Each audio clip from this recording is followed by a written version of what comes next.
সকলকে আসসালামু আলাইকুম। হিন্দু ভাইকে আদাব। মা ফাতেমা হযরত আলী লক্ষ্মমতি আলীর হারায় গেছে। মা ফাতেমা জান্নাত লক্ষ্মমতি খুঁজে এনে দিবে তার ইতিহাস, তার করুণ কাহিনী, তার জীবনীটি আমি কিসসা পালা চানবাউল বলবো রুমি সরকার সঙ্গে। আধ্যাত্মিক শরীয়ত জাহের বাতন এই সম্পর্কে এই পালাটি জীবনীর মধ্যে আছে।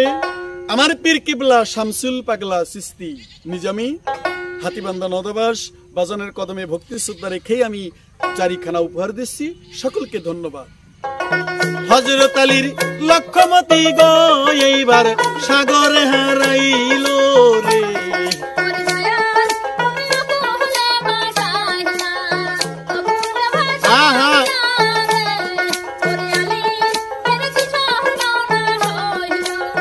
লক্ষ্মমতির পালাখানি আমি বলে যাব, এটাই হলো কিসসা পালা জারি গান কেউ বলে। এই যে আলীর লক্ষ্মমতি হারাইছে লুলু মারজান সাগরের ভিতরে রে,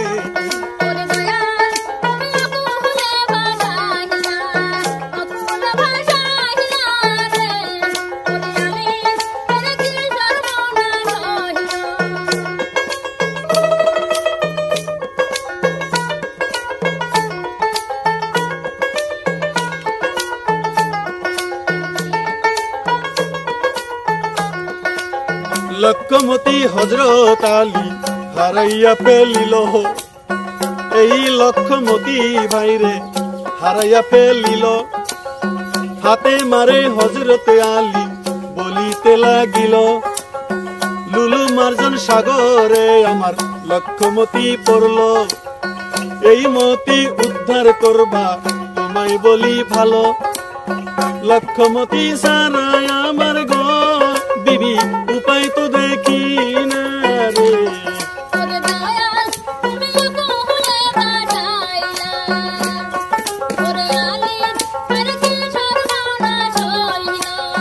কি সর্বনাশ হইল আলীর গো আল্লাহ মতি যে হারাইয়া রে।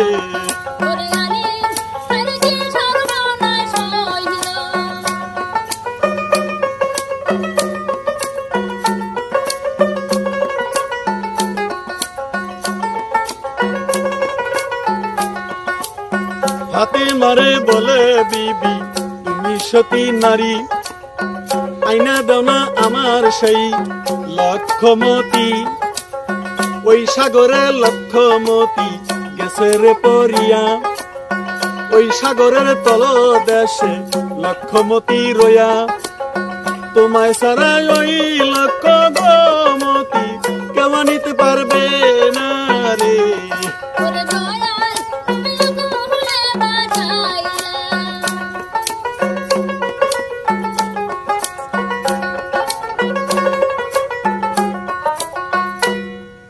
ঘরের ভিতরে হযরত আলী লক্ষ্মমতি হারায় ফেলছে লুলু মারজান সাগরে। সাগরের ভিতরে লক্ষ্মমতি হারাইয়া আলী অচেতন হয়ে পড়ছে। কিছুক্ষণ পর আলীর স্মরণ হইল, আমি কি সর্বনাশ করলাম, আমার লক্ষ্মমতি হারায় গেল। মতি হলো পুরুষের শক্তি, তাহাও আমি হারায় ফেললাম। ফাতেমা তুমি জগতের মা, তুমি নবীর বেটি, তুমি সতী নারী, তুমি এই মুহূর্তের জন্য লক্ষ্মমতি যে সাগরে পড়েছে সেই সাগর থেকে তুমি আমাকে তুলে এনে দাও। লক্ষ্মমতি তুমি তুলে এনে দিলে পারে আমি বাঁচিব, লক্ষ্মমতি ছাড়া আমার বাঁচার কোনো উপায় নাই। পরে আমি কি জবাব দেবো আল্লাহর কাছে, আমি তো মতি হারায় ফেললাম। ফাতেমাকে স্বামী লক্ষ্মমতি আমি কি করে আনবো, আপনি ফেলেছেন, আপনি হারাইছেন, আপনি তুলে নিয়ে আসেন। আলী বলতেছে দেখো সতী নারীর পথি কখনোই বিপদে পড়ে না, তুমি যদি সতী হয়ে থাকো তাহলে এই মুহূর্তের জন্য লক্ষ্মমতি তুমি আমাকে সাগর হইতে উঠে এনে দাও, নইলে আমার কোনো বাঁচার উপায় নাই। হযরত আলী এই কথাটা কইয়া অজ্ঞান হইয়া পড়ে গেল। লক্ষ্মমতির জন্য আলীর মনটা কাঁদছে। স্বামীকে খুশি রাখিতে মা জননী তাই, লক্ষ্মমতি উদ্ধার করতে সাগর পারে যায়, সাগর পারে যায় মা লক্ষ্মমতি নিবে, সাগরের কিনারে গেল মা স্বামীর কারণে, সাগরেরই কুলে যাইয়া মা জননী ডাকে, কোথায় তুমি খোঁজতে জির গো এই এইবার ডাকাও আমার শোনো না রে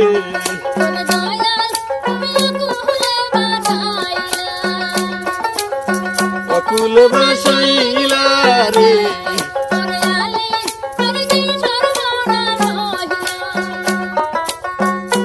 লক্ষ্যমতির জন্য ফাতেমা জান্নাত স্বামীর কারণে চলে গেল লুলু মারজান সাগরের কিনারে সাগরের কুলে যা বলতেছে হে খসখিজির আল্লাহ সাল্লাম জগতের মানুষ আমাকে মা ডাকে তুমি আমাকে মা ডাকছো এই মুহূর্তের জন্য আমার ডাকে সাড়া দাও যেই মাত্র মা ফাতেমা ডাক দিছে আরো কি আর সে থাকতে পারে সাগরের তলদেশে তাড়াতাড়ি করে খিজির আল্লাহ সাল্লাম পানির পাতাল থেকে উঠে কিনারে এসে কয় মা তুমি আজকে কি জন্য কোন মন নিয়ে এই সাগর পারে এসেছো আমাকে খুলে কও ফাতেমা জান্নাত বলতেছে দেখো এই মুহূর্তের জন্য আমার স্বামীর লক্ষ্যমতি পড়ে গেছে এই সাগরের মধ্যে দয়া করে তুমি লক্ষ্যমতি গুলো তুলে আমার কাছে দাও খিজিরুল্লাহ সাল্লাম বলতেছে দেখো লক্ষ্যমতি সাগরের আছে ঠিক আছে এই লক্ষ্যমতি তুলে দেওয়া কঠিন কাজ তো তুমি যখন মা লক্ষ্যমতি চাও আমি তোমাকে তুলে দিব প্রত্যেকটি লক্ষ্যমতি আমি সাজায় রাখছি পানির তলদেশে আমি তোমায় এখনই দিচ্ছি মা তুমি তাড়াতাড়ি করে আসলটা বিছায় ধরো আমি লক্ষ্যমতি সাগরের তলদেশ থেকে উঠে তোমার আসলে ঢেল দিব মা জননী আসল এইবার নিলেন বিছাইয়া আসল বিছায়া মা রইলেন দাঁড়াইয়া এবার বুঝি খসখিজির নবী খসখিজির এবার ভাইরে পানির নিচে গেল খিজির এবার পানির নিচে যাইয়া ডুবিল পাতালপুরি যাইয়া ওই গোমতি গুলো হাতে নাই তুলিয়া রে দয়াল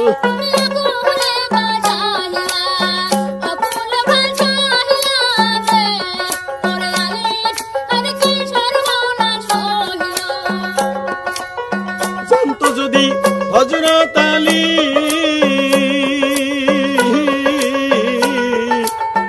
ওই মতি হারাই তোরে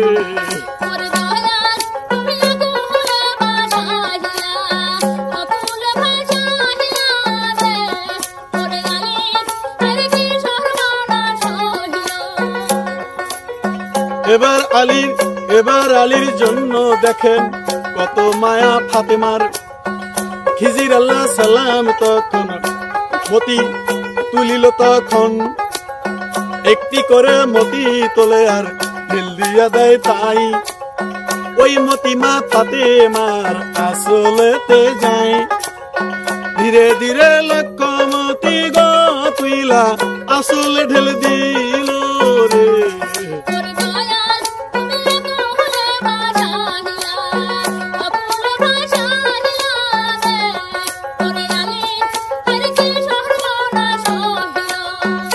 লক্ষ্যমতি একে একে করে পানির নিচ থেকে তোলে আর ঢেল দেয় মা আসল বিষয় আছে আসলের ভিতরে যখন ঢেল দিয়ে দিলেন মতিগুলি তোলা হয়ে গেল তাড়াতাড়ি করে খিজির আল্লাহ সাল্লাম উঠে বলতেছে মা আরেকটি মতিও নাই সমস্ত মতিগুলো লক্ষ্যমতিগুলো আমি তোমার আসলের মধ্যে দিছি তুমি নিয়ে যাও মা জননী মতি লইয়া স্বামীর কাছে আইল বাড়িতে আসিয়া আলীর কাছে মতি দিল হযরত আলী ওই মতি গনিতে লাগিল 1 লক্ষ মতি আমার হারাইয়া গেল লক্ষ্যমতি হারাইল দয়ালি গনিতে লাগিল রে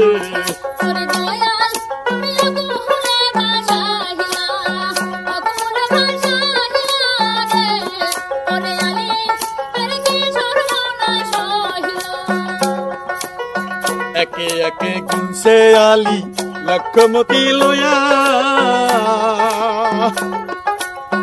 গোনার পরে হযরত আলী গো ফাতেমার কাছে যায় ছুটিয়া রে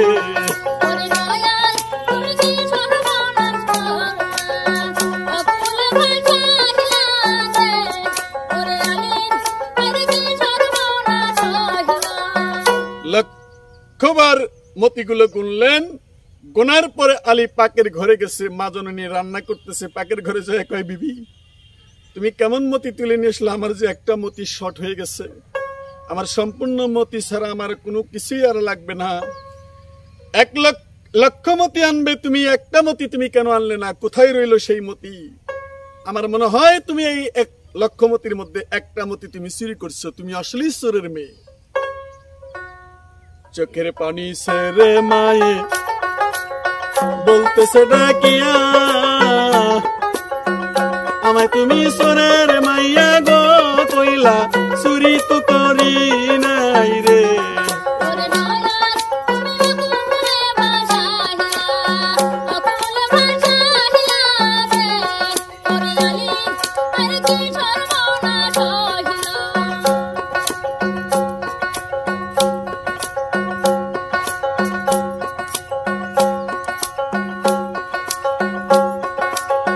চোরের বেটি কয়া আলী ভাবনা করিল, তাহলে তুমি লক্ষমতি আমায় পূরণ করো, না করিলে আমি আলী মোটে ছাড়ব না। আমার জীবন চলে যাইব অসতী যাইবা হইয়া, স্বামীর জন্য আবার মায়ে গো গেল ওই সাগরের পারে রে।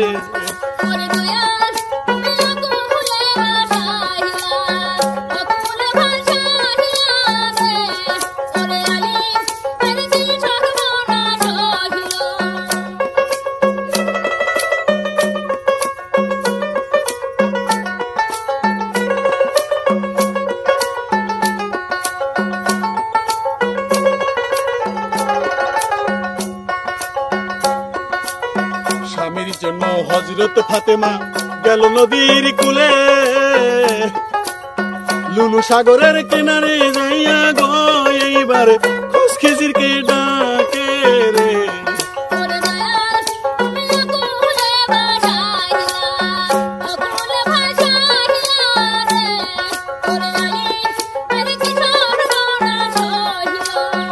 মা তাড়াতাড়ি করে কুলের মধ্যে কুলে গিয়ে লুলু মারজান সাগরের পারে যে আবার ডাকলেন, হে খোঁজ খিজির।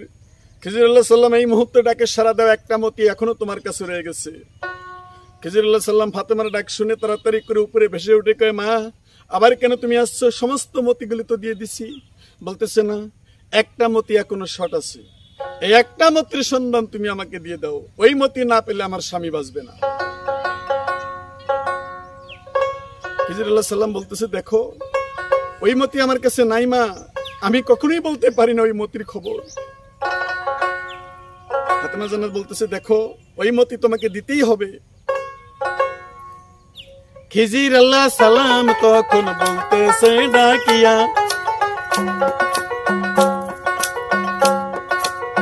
ওই মতির খবর আমি গো মা কহিতে পারবো না রে।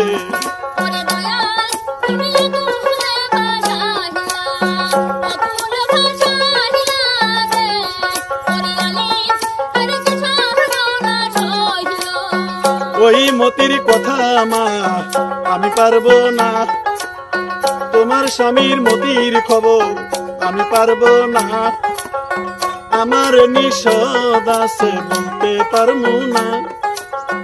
আমি হইলাম জিন্দা পীর তোমায় যাই কইয়া, মতির খবর কইলে আমার কিছুই থাকবে না। ওই মতির খবর কইলে গো আমি মৃত্যু জামু হইয়া রে।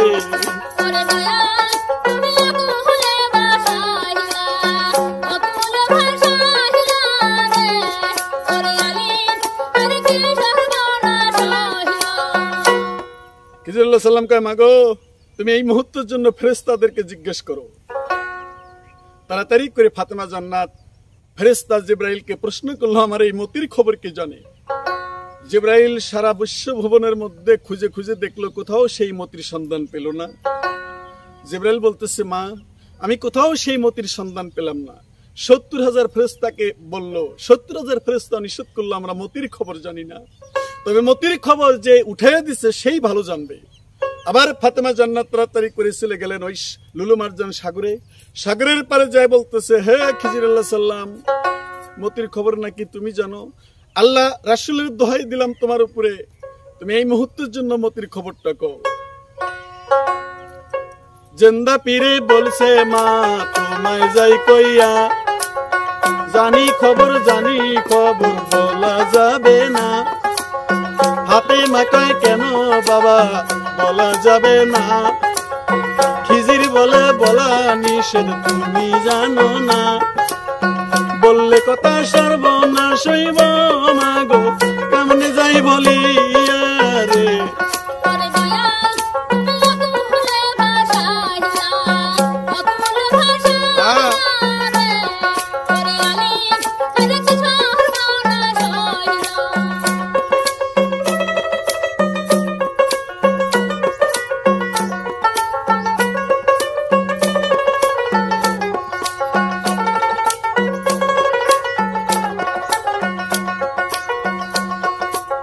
খিজির বলে আমি জিন্দা আবে হায়াতের পানি গেছি খায়া। সেই পানি খাইয়া আমি জিন্দা গেছি হইয়া। মতির খবর আমি আর কোনদিন মা মারা যামু না। আকাশ জমিন চন্দ্র সূর্য যাবে পানি হইয়া। এয়া মতো হইয়া যাইব সব যাবে ধ্বংস হইয়া। আমি কিন্তু মরব না মা আমি হইলাম জিন্দা। আজকে তোমায় মতির কথা কইয়া দিলে আমার মৃত্যু যাবে হইয়া রে।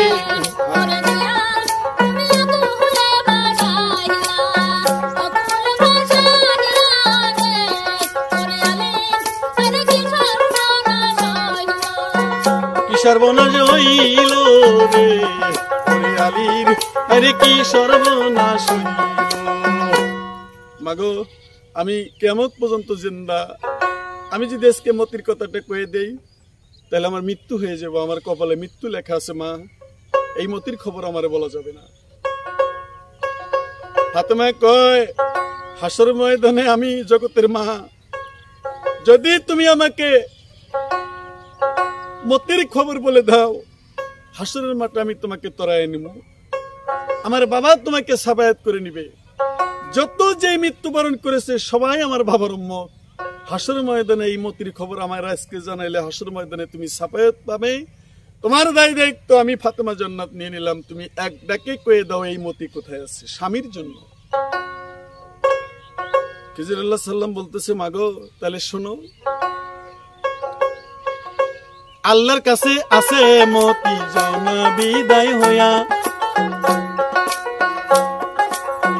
আল্লাহর কাছে মা ফাতেমা এইবার গেছে বিদায় হইয়া রে।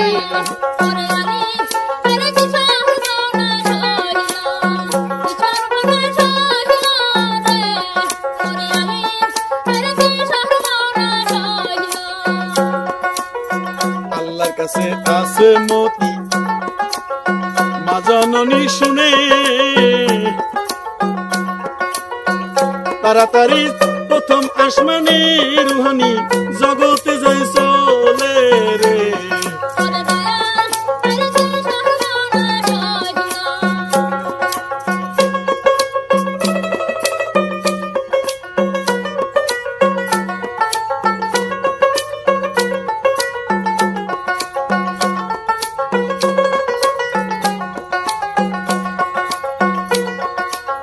প্রথম আসমান দ্বিতীয় আসমান তৃতীয়তে যায়। চতুর্থ আসমানে মা এবার উঠে যায়। এইভাবেতে সপ্ত আকাশে গেলেন মা চলে। 70,000 পর্দার ভিতরে মাওলা আছে আছে। 70,000 পর্দার আড়ালে মাওলাজি রই আছে। পর্দাগুলি এবার মা নিলেন উঠাইয়ে। একটি পর্দা থাকলো মাত্র আপনাদের যাই বলে। আল্লাহ পাকে ডাইকা আমার গমায়ে বলতেছে বিনাইয়া রে।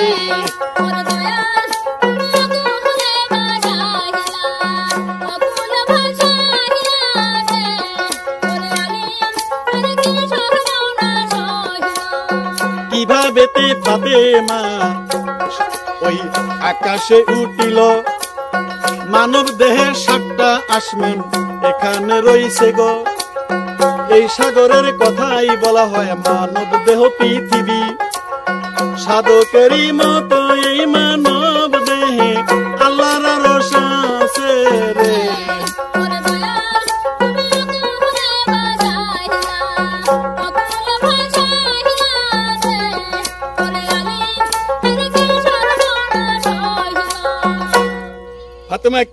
এই সপ্তম আকাশে উঠলে একটা প্রশ্ন আসতে পারে, শুধু ওই আসমানই না, মানব দেহ একটা আসমান, এখানে নুলু মারজানের সাগর আছে।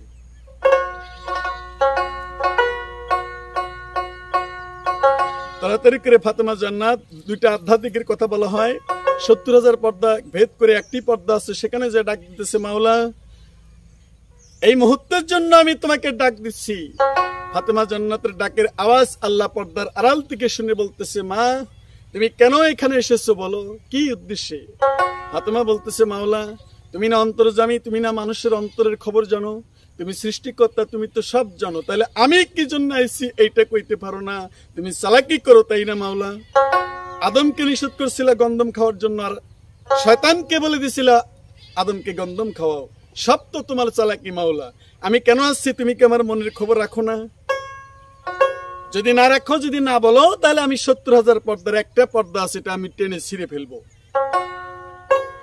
আল্লাহ বলে, কেন মা এত বড়াই করো?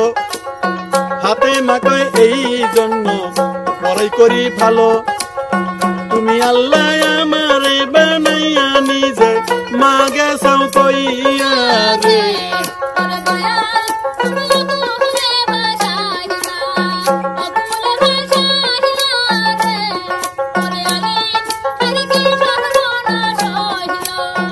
কি সর্বনাশ হইল আলীর গো, লক্ষ মতি কাহারাইয়া রে।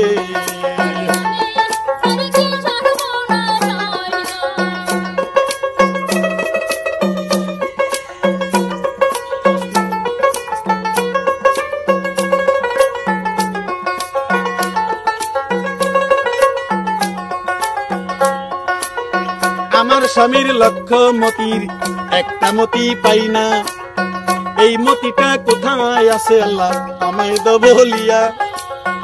তুমি তো জানো না মাওলা আমায় মা ডাকছো, মা হইয়া তোমার কাছে আবদার করি গো। আল্লাহ বলে, মতির খবর কেন তুমি চাও? হাতে মাকায় স্বামীর জন্য মতির খবর চাই, এই মতি তোমার কাছে আছে মাওলা আমায় দিবা তাই রে।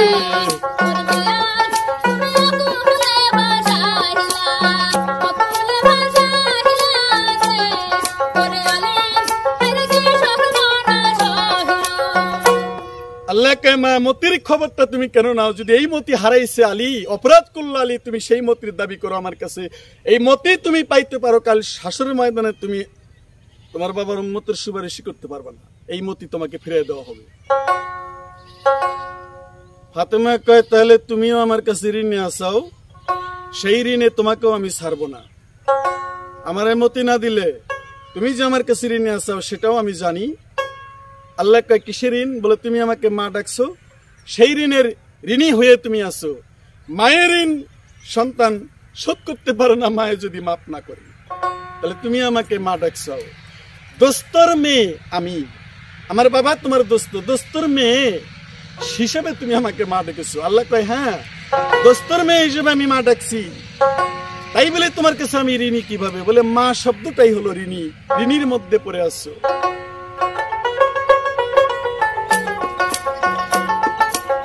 কইরা গেল আল্লাহ ঠেকা,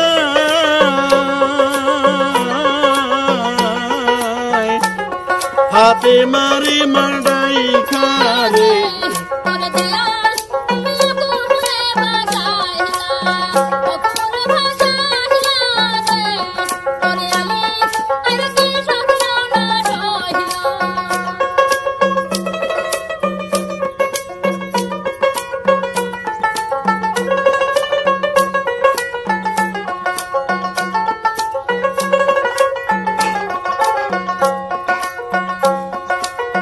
তারপরে তো শোনো মাওলা তোমায় গেলাম কইয়া, কি করিয়া ঋণী হইলা তুমি জানো না। সৃষ্টির মূলে আমি একটা ডিম ছিলাম ভালো, সেই ডিমের ভিতরে মাওলা তুমিও ছিলা ভালো। ময়না পাখি রূপ নিছিলাম মাওলা, তুমি ছিলা কাছে রে।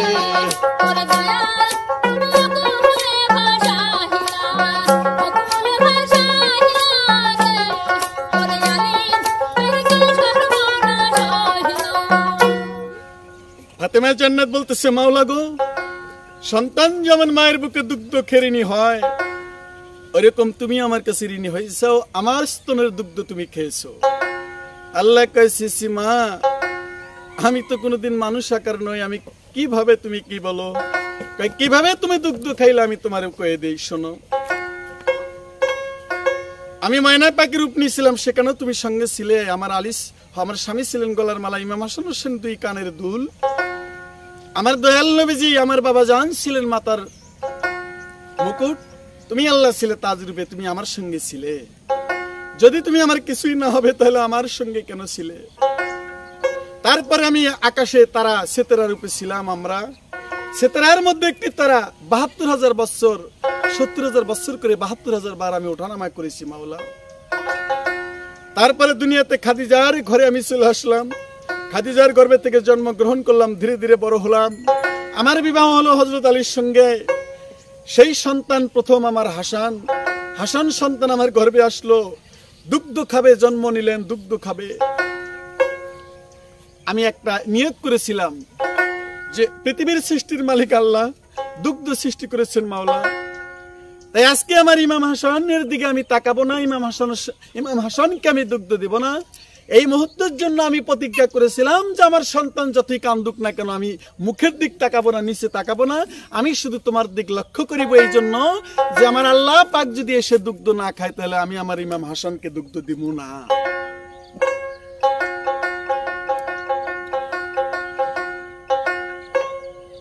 আমি কিন্তু তখন আমার সন্তানের তাই দুগ্ধ দিছিলাম না, ফিরেও দেখলাম না।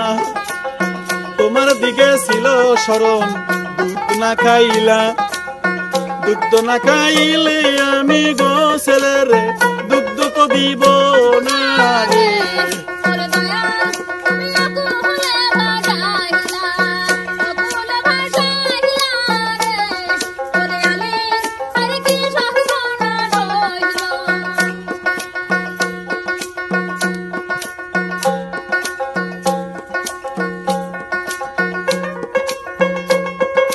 তখন আমি ইমাম হাসান কানছে যার হইয়া, তাই তুমি আসো মানুষেতে যায়া, কণ্ঠনালীর ভিতরে শুকনো গেছে হইয়া, ওই কণ্ঠের আলা জিবার ভিতরে বইয়া দুধ খাইছিলা তুমি রে।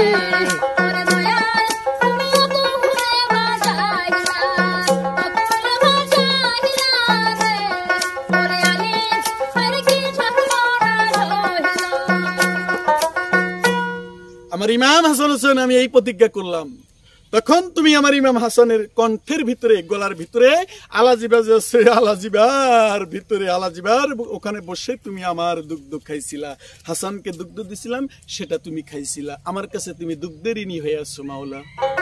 কাল হাসর ময়দানে আমি তোমায় ছাড়বো না। আল্লাহ বলে, ঠিক আছে মা, আমায় গেলা ঠেকাইয়া, তোমার কাছে ঠেকে গেলাম মা বলিয়া, মা কইয়া ঠেকে গেছি গো আমি তোমায় মা ডাকিয়া রে।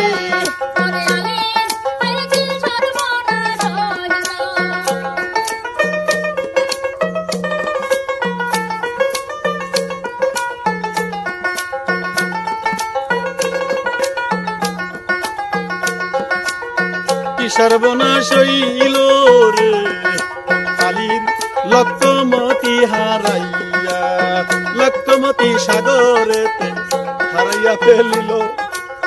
তার জন্য এত কিছু ঘটে গেল, আজকে আমার এই কথা গো কইতে কলিজা মানে না রে।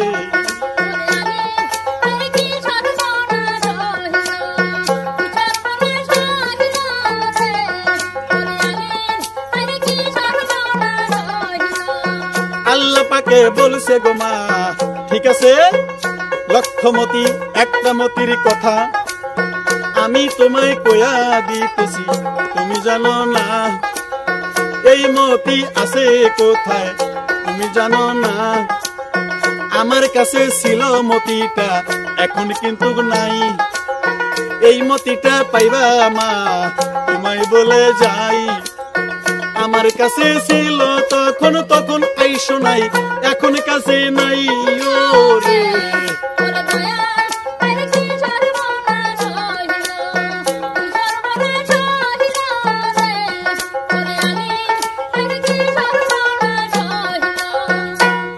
মাগো লক্ষ্যমতির ভিতরে একটা মতি আমার কাছে ছিল এখন কিন্তু সেই মতি আমার কাছে নাই মা তো কার কাছে আছে আমি তোমাকে বলে দেই ফাতেমা জান্নাত কইতেছে আল্লাহ তার নাম তুমি বলে দাও আমি তার কাছে সেই মতি উদ্ধার করিব আল্লাহ পাক বলতেছে মা আমার দোস্ত তোমার বাবা বিশ্ব নবীজি তার কাছে এই মতি জোগাড় আছে জানি দয়াল নবীর কাছে জমা হইয়া আছে হযরত আলীর মতি রে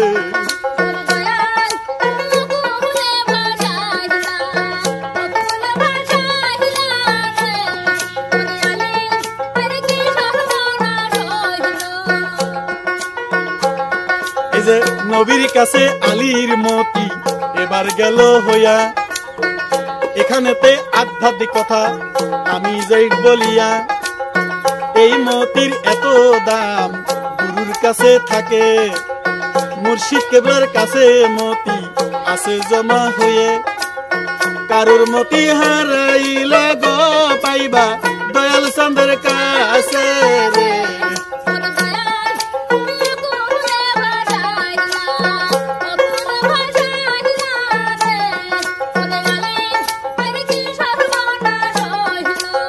কি সর্বনাশ হইল তোমার গো আল্লাহ কি সর্বনাশ হইল আমার গো কত মতি যে হারাইলাম রে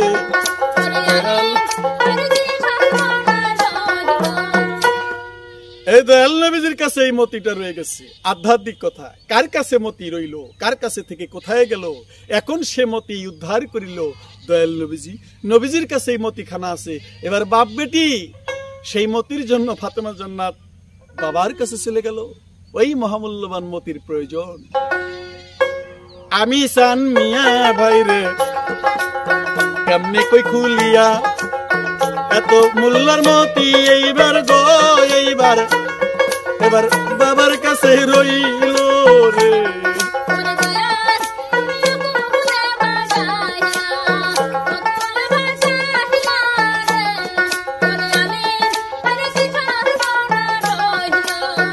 এখান থেকে আর বেশি বলতে পারিব না বললে পারি বলতে পারি ভাইরে ইঙ্গিতে বুঝিয়া বাকিটুক ইঙ্গিতে আপনারা বুঝা একটু তত্ত্ব যাই না লইও রে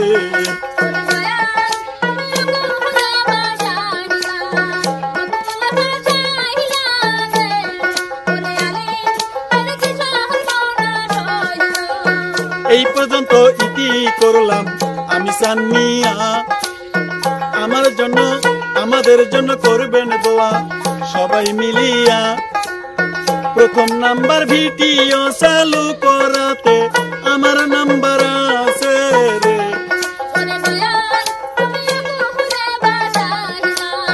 ভালো লাগলে চ্যানেলটি সাবস্ক্রাইব করিও শেয়ার করে লাইক দিয়া কমেন্ট করে দিও মতামত জানা